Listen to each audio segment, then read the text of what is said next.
SEPA, Sindicato Empregado Não Privado e Público, nata tem preocupação sobre a situação de trabalhadores de aerobus, guardando o salário, e também na SABA, para que pago de subsídio. Você está abrindo para um contexto de isso? Anche da notte è topico di limpi, pero mirando que botasse pergunta aqui, me tamasco disposto para contestar.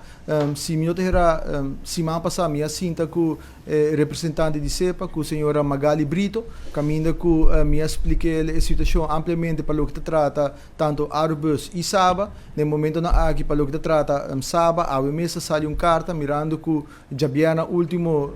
quase hora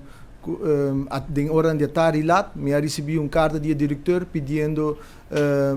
fundo adicional para cobrir e reparar prêmio que não ser paga fim de luna aqui na tua trabalhadora a vetari a sair carta tanto de mim e firmar também com o ministro de finanças para que na direção de finanças por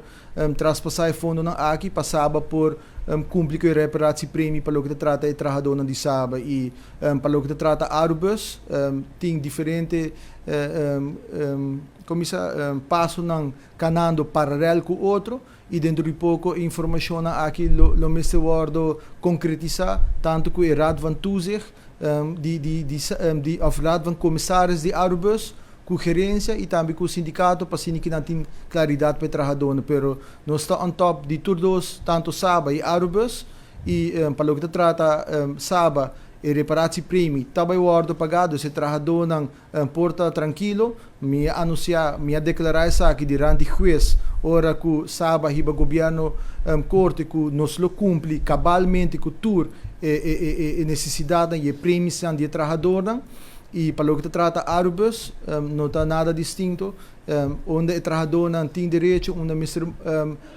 adaptar e alocar fundo não nos lo purba assumir nossa responsabilidade e cumprir isso aqui, pero me mestre bisa assim que a situação na Airbus é uma situação delicada e pouco a pouco nós temos zorpa e companhia aqui também por para riba supia financeiramente e netamente aceita o que nós estamos trabalhando riba também.